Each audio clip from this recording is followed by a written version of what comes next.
Naqraw silt oħra mill-Priedka ta' Ġesu fuq il-muntanja. Mhux kull min jgħid li sit se jidħol fis-saltna ta' Smawiet, iżda biss min jagħmel ir-rieda ta' missieri li hu fis-Smawiet. Ħafna qed jgħiduli f'dak il-jum sit ma profetizzajniex f'ismek u f'ismek xitna l-barra d-demonji u f'ismek għamilna ħafna setat mirakolużi. U mbagħad jiena se niddikjaralhom qatt ma kont nafkom. Itilqu minni intom li taħdmu lill-legalità, jew intom li taħdmu l-ħażen. Amen. Missier ta' Smawiet, grazzi tal-li għadek kif fakkartna permezz tas-salm, dik l-għanja sempliċi ma stant sabiħa li inti tipproteġina bin-nar u bil-lejl. Hekk li ebda ħsara ma tiġrilna, aħna protetti minnek permezz tal-fidi bil-qawwa tiegħek għas-salvazzjoni li se tidher fl-aħħar waqt. Għal dan li aħna nixxenqu u nitolbuk sabiex ta' kuljum inti taħdem fina dak il-progress fil-fidi tagħna.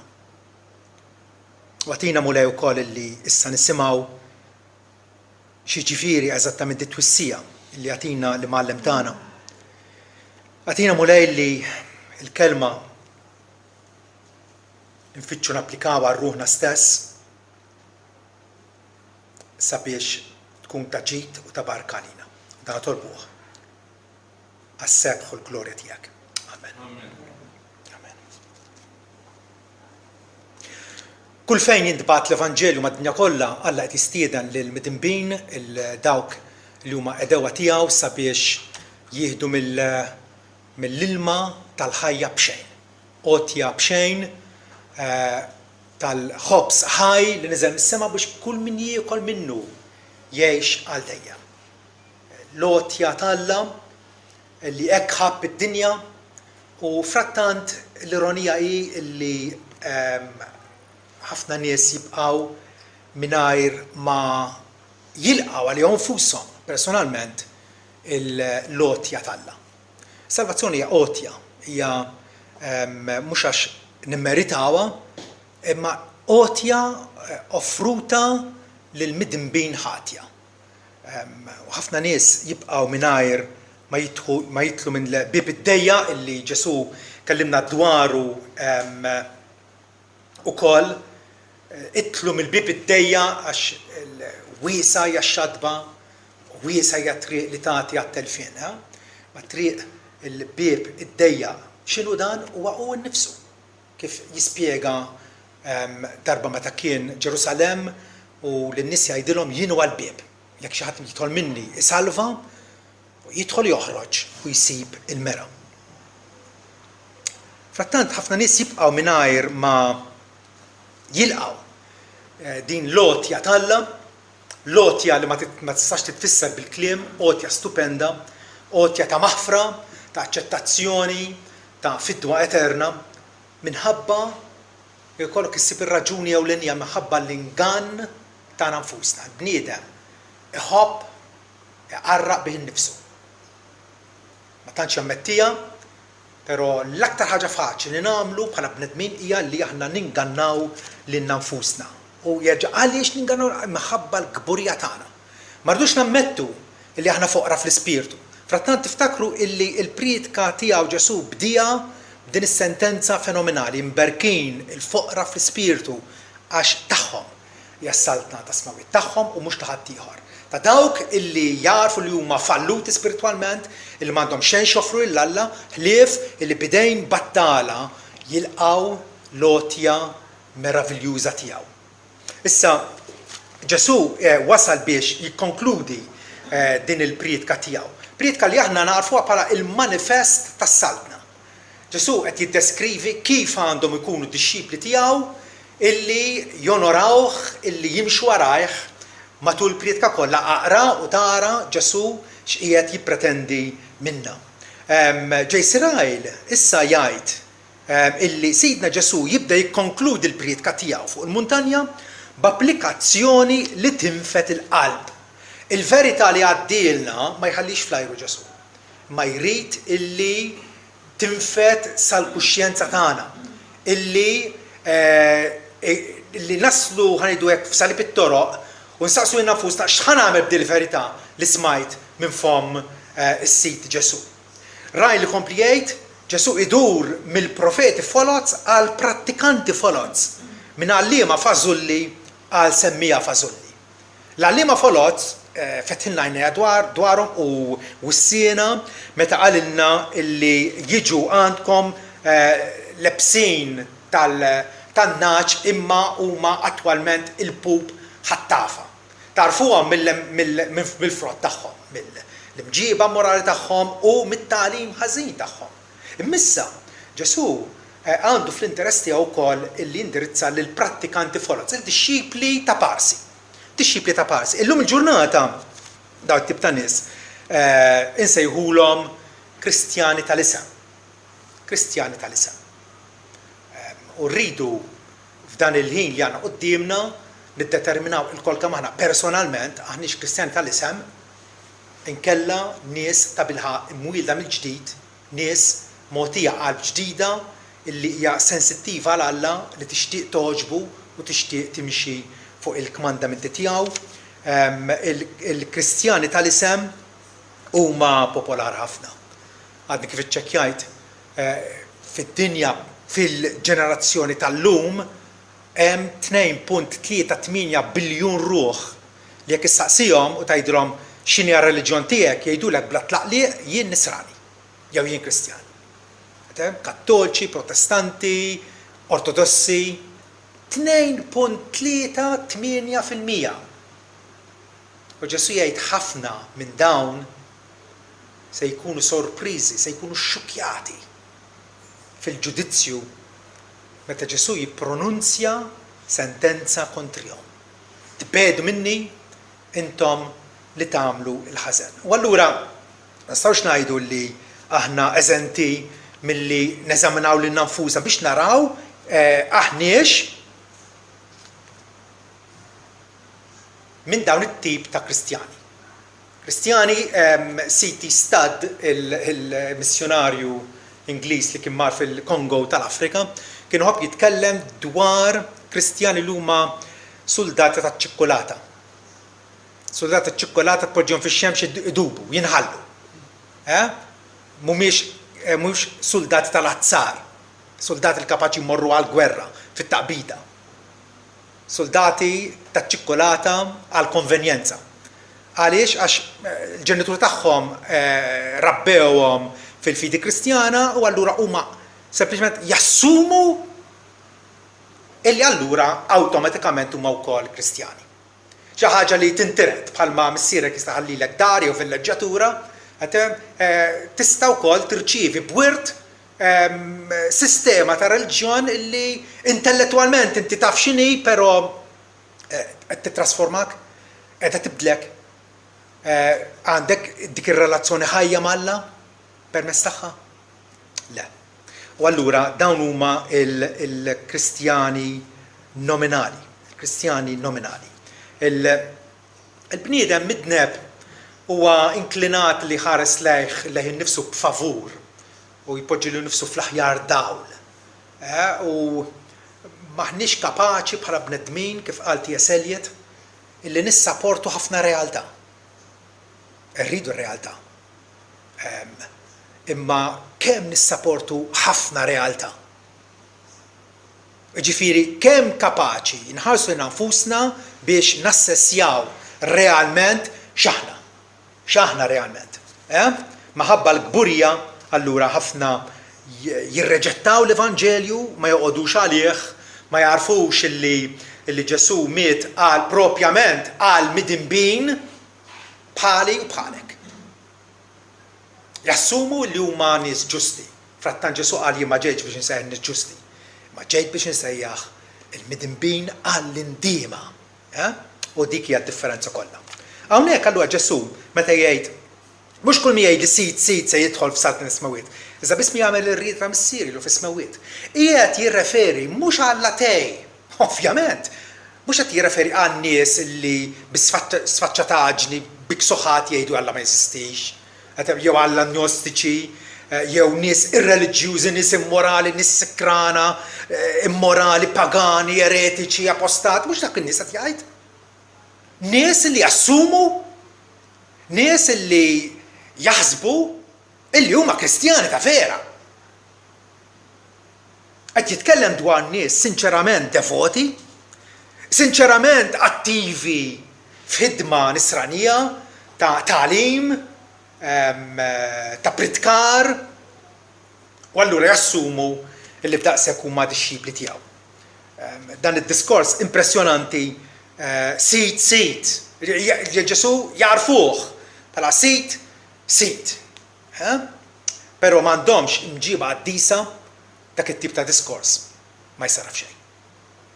Fidi ta' diskors anke ġagbu fl-ittra tiegħu jenfasizza ħafna illi mhux li tgħid li għandek il-fidi, ma li tgħix il-fidi tiegħek. U l-fidi kif nafu dejjem topera bl-imħabba. Infatti l-Apostolu Pawlu jgħid illi jista' jkollok fidi li ċċaqlaq il-muntanji per jekk m'għandekx imħabba minn xejn. Għalhekk Ġesu jgħid min ħajidħol fis-saltna smawiet biss dawk li jagħmlu r-rieda ta' missieri li hu fis-smawiet. Ovvjament, Ġesu mhux qed jgħid hawnhekk illi rridu nagħmlu l-opri tajba biex insalvaw. Xi ħadd hekk qal reċentament, għalli qed tara l-Knisja Kattolika għandha raġun il għaliex tittamel ir-rieda tal-missier fis-smawiet biex tidħol fis-saltna. Le, ovvjament, jekk Ġesu qed jgħallem hekk allura qiegħed jikkontradixxi lil nnifsu bl-ewwel sentenza tal-pridka tiegħu imberkin il-foqra fl-ispirtu. Dawk li ma jippretenduwix, dawk li jafu li huma falluti spiritwalment, u allura huma suġġetti biss għal ħniena tal-Alla. Meta Ġesu jgħid min jidħol fis-saltna smawiet dawk li jagħmlu r-rieda missieri fis-smawiet. U ċe dawn in-nies tarafhom il għaliex minn ġurnata għall-oħra b'dixxiplina fuq anfushom ifittxu li jogħġbu lil Alla b'ubbidjenza evanġelika.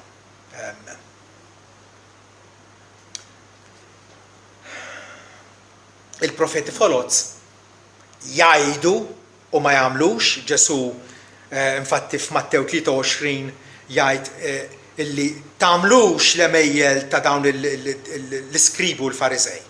Għax huma jgħidu ma jagħmlux, għax jorbtu tabjiet qal ma jistgħux jintrefgħu u jabbuhom fuq spallejn il-bnedmin iżda huma nfushom ma jridux għandluhom b'wieħed mis-swaba tagħhom.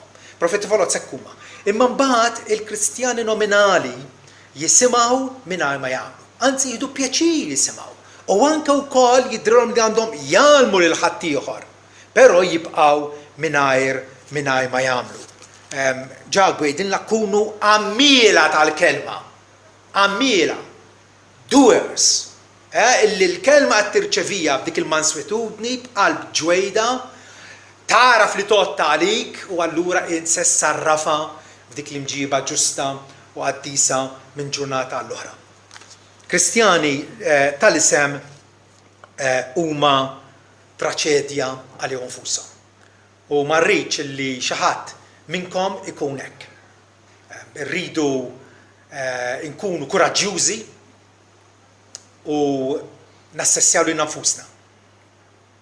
Mill-ħajja tagħna. Int taf lek innifsek. U x'tip ta' ħajja tidher li hija ħajja distintivament Kristjana, distintivament minn dak li tagħmel minn ġimgħa l-oħra, illi inti segwaċi, ġenwin u sinċir tas-Sid Ġesu. L-aħwa jeżistu dixxipli foloz u faċilment tagħmel stqarrija bil-fomm, però diskors waħdu mhux dejjem u neċessarjament jindika qalb niedma. Alla jrid minna qalb niedma, qalb miksura.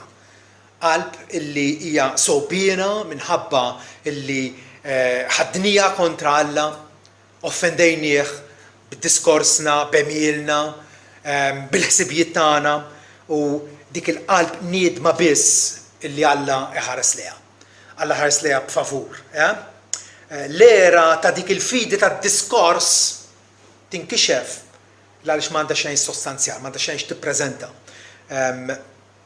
Daqshekk Ġesu mhux qed jgħid li mhux qed jissuġġerixxi li l-opri huma meritevoli kif edna. Imma qiegħed jgħid li l-fidi ġenwina ma tfallix milli tipproduċi il-frott tal-ubbidjenza. Il-frott tal-ubbidjenza ġagbu jgħidilna li reliġjon safja u bla teba quddiem Alla l-missierja din iżżul il-tima u r-romol fil-hemm tagħhom u li żżomm lek innifsek bla teba mid-dinja, pożittiv u negattiv. Illi inti taħdem it-tajjeb favur il-proxmu tiegħek u negattiv illi titbiegħed minn ħażen. Iżżomm lek innifsek bla teba mid-dinja. Anke aktar tard jgħid illi bħalma ġisem mingħajr spiritu u mejjed hekk ukoll fidi mingħajr opri hija mejta. Dan huwa l-punt ta' Ġesu. Bekk biss nuru illi aħna ta' bilħaq dixxipli tiegħu, ta' bilħaq ninsabu fis-saltna tiegħu. Ma nistgħux ħafna nies infatti llum huma ingannati il għaliex jekk huma jattendu f'dawn il-laqat fejn ta' parsa qed isiru l-mirakli, ta' parsa qed isiru dawn l-opri meraviljużi, jew anke jikklem jagħmluhom huma nfushom doni sopranaturali, allora jaħsbu li huma jinsabu fis-saltna. Ma jistax ikun aktar imqarraq minn hekk. Il-muftiħ huwa dan, fidi li taħdem bl-imħabba. Fidi li taħdem bl-imħabba lura illi tibdel l-atteġġjament tiegħek lejn Alla u lejn il-bnedmin. Mirakli setana dawn in-nies fil-ġudizzju l-mulej jgħidulu fismek xitna l-barra d-demoni, fismek għamilna ħafna setat mirakolużi.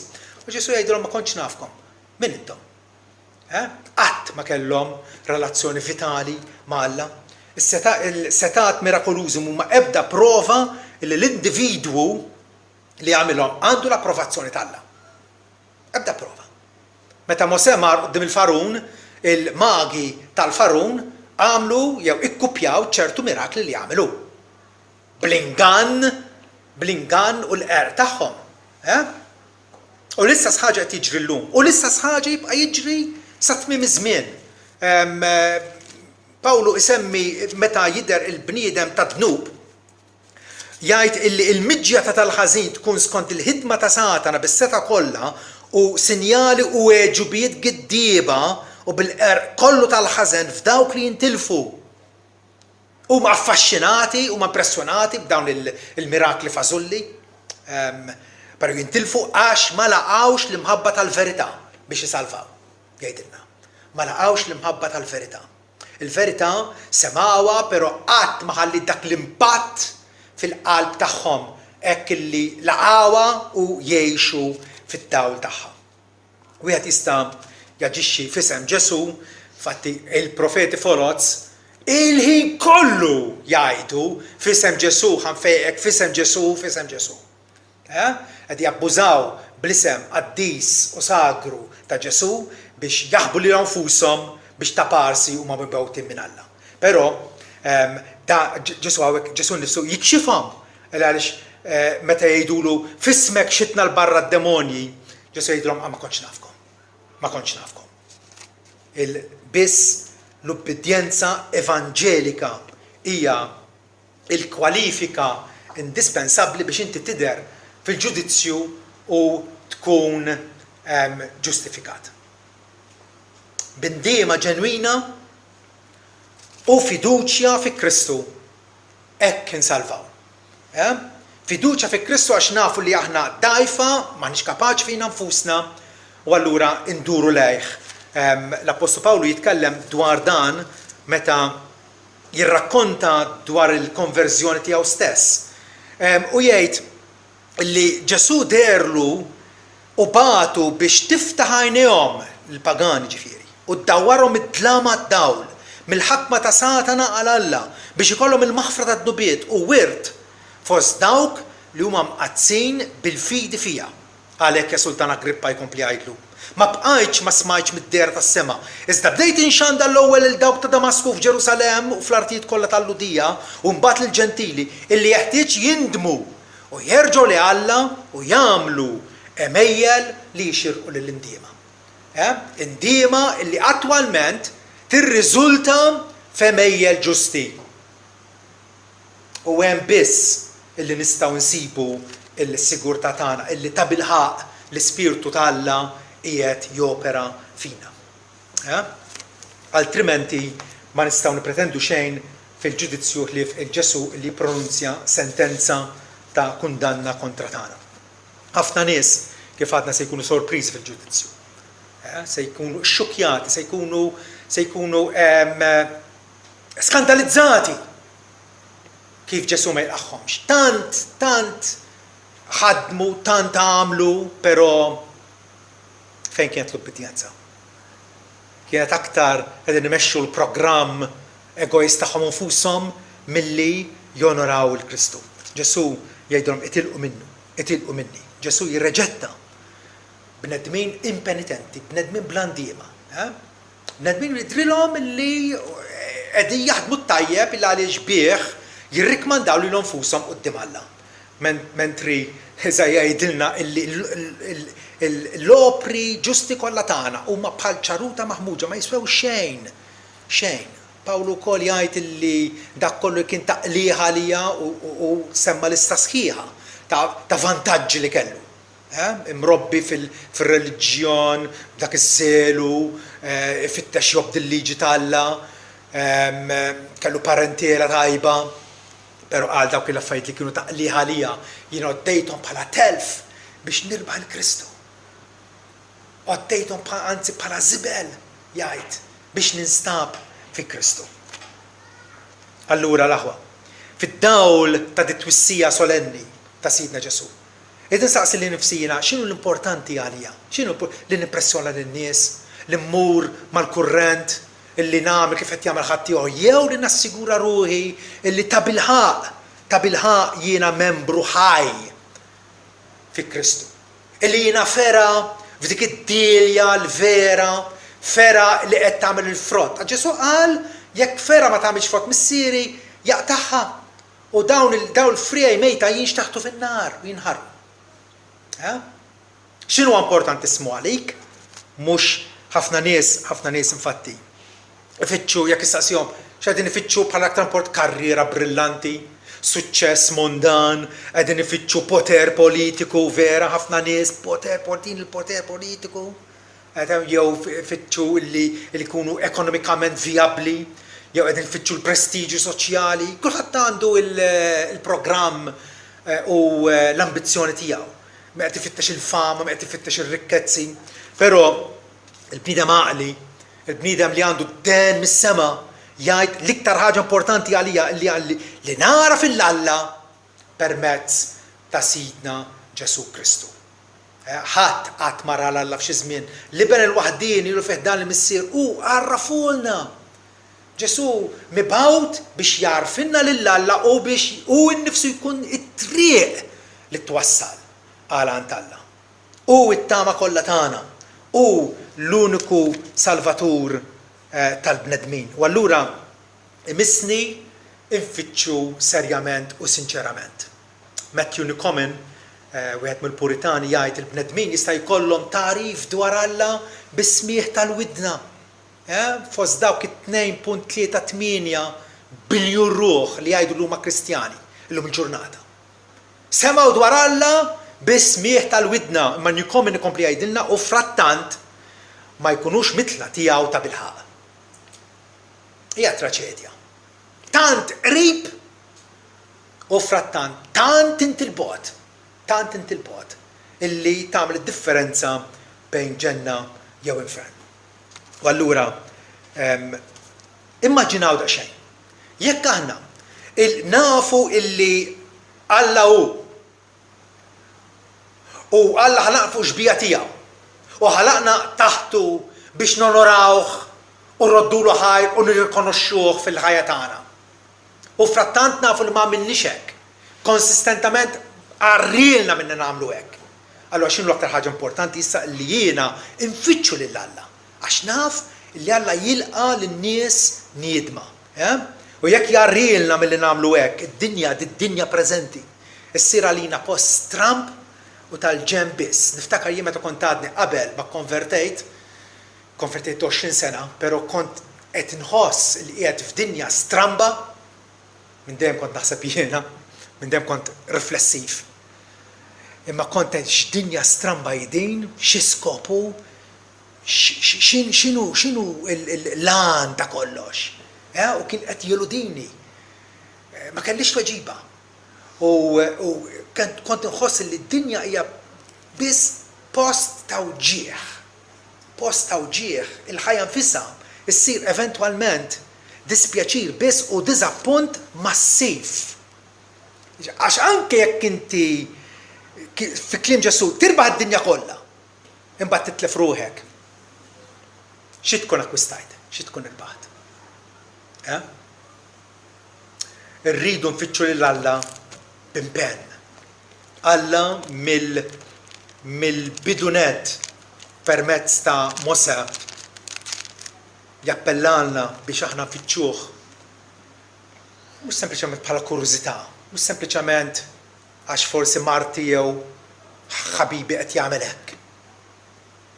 Fid-Deuteronomju 4 vers 29 jgħidilna: iżda jekk minn hemm tfittex il-mulala tiegħek, inti ssibu jekk tfittxu b'qalbek kollha u bruħek kollha.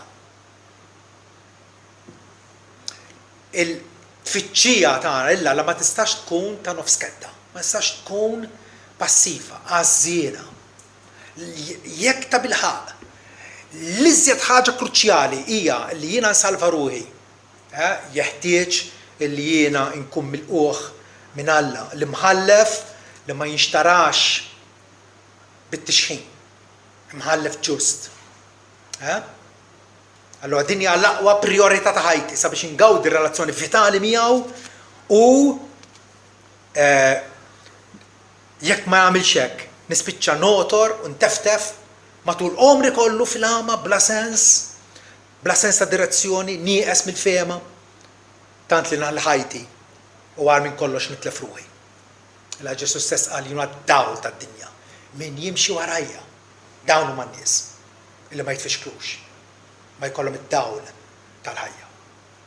Pascal għandu ħsieb tajjeb hawnhekk fejn jgħidilna jekk Alla jeżisti, meta nibqa' ma nfittxux, inkun qed nagħmel l-agħar żball immaġinabbli, vera jew le? Ma stax bela biex. Jekk Alla jeżisti, l-agħar żball li sta nagħmel hija ma nfittxux, li nibqa' barrani għalih. Jekk niddeċiedi li sinċerament infittax il-Alla u niskopri li ma jeżistix, l-isforz moħħli tiegħi huwa negliġibbli. Mhux xejn. Paragunat mar riskju li ma nfittxux u nibqa' ma nsibux meta fil-fatt jeżisti. Għax l-agħar inġurja li nistgħu nagħtu lill-Alla hija li aħna ma nirrikonoxxuhx f'ħajjitna. Fis-Salmi 14 li blaħ jgħid f'qalbu m'hemmx Alla. U allura jgħix minn ġurnata l-oħra bħalli kieku Alla ma jeżistix. L-agħar kif għadna fil-bidu, l-agħar ingann tagħna nfusna. Rridu l-aħwa. Allura nippreparaw lilna nfusna biex ta' bilħaq nottienu, ta' bilħaq niksbu dalan hekk importanti. Ma rridux nissugraw illi fil-ġudizzju Ġesu ma jarafniex. Ġesu jgħidilna tbedu minni intom li tagħmlu l-legalità. Irridu nkunu ippreparati. Illum huwa l-jum tas-salvazzjoni. Issa huwa l-okkażjoni tajba illi narblu lilna nfusna. U allura rrid l-ewwel ħaġa, rrid nkun lest mentalment u impenjat biżżejjed biex nimbarka fuq din it-tfittxija. Meta tfittxija tista' toħodlok fit-tul, Kristofru Kolombu kellu l-idea li lilin mill-Atlantiku jasal l-Indja. U kien lest li jagħmilha u dam jitħabat ħafna u biex jakkwista tliet bastimenti. Dam ħafna. U laqas sab l-Indja, sab kontinent li ma kienx jaf bih. Imma dik hija t-tfittxija tiegħu. U investa ħajtu kollha għalija. Kemm aktar aħna. Meta l-kwistjoni hija l-aċċettazzjoni tiegħi ma' Alla. Irrid nkun allura impenjat biżżejjed biex nimbarka fuq din il-tfittxija. Wistin ta' Ippona jgħid issir tħobb il-Alla huwa l-ikbar romanz. Romanz hija storja ta' mħabba. Li ssir tħobb il-Alla hija l-ikbar romanz, l-ikbar avventura hi meta tfittex il-Alla. U vera, x'avventura hemm li tmur xabbat il-muntanji jew tmur fenna fjena fl-fnat baħar jew tmur sal-Antartika, avventura, all right. Tifhem. Imma hemm waħda li tixbaħ il din, l-ikbar avventura hija li tfittex il-Alla u l-oħla kisba umana meta ssibu. Meta ssibu.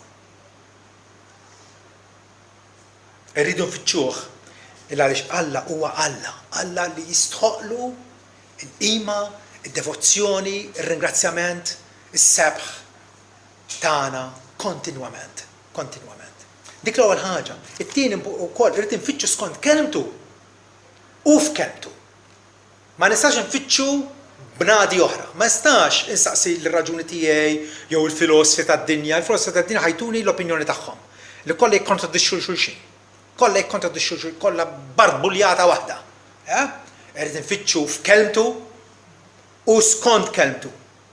Għal darb'oħra Paskal jgħidilna xejn ma jagħtina l-mistrieħ ħlief it-tfittxija sinċira għal-verità. It-tfittxija sinċira għal-verità.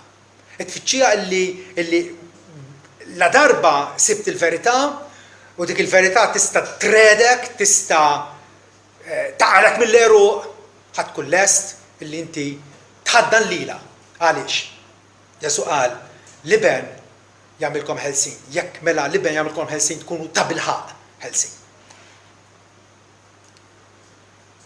Infittxuh il-Alla, infittxuh skont kelmtu il għaliex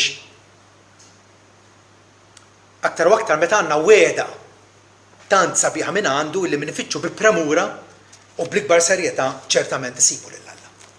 Alla ta' weda miftuħa f'Ġeremija 29 vers 12 jgħidilna imbagħad intom sejħuli u tiġu u titolbuni u jien nisma'kom. U tfittxuni u ssibuni meta tfittxuni b'qalbkom kollha. Dak il-persuna li tgħid fittixti l-arba ma sibtux, iftissa ħaġa waħda, ma fittxitux b'qalba kollha. Fittxitu superfiċjalment. Fittxitu għal ftit ta' żmien xabat iddejqet. It-tfittxija tagħna bil-qalb kollha. Imbagħad inkunu ta' bilħaq premjar. Alla fil-ġenerożità kbira tiegħu jippremja lil dawk li jfittxuh. Immaġinaw da xejn.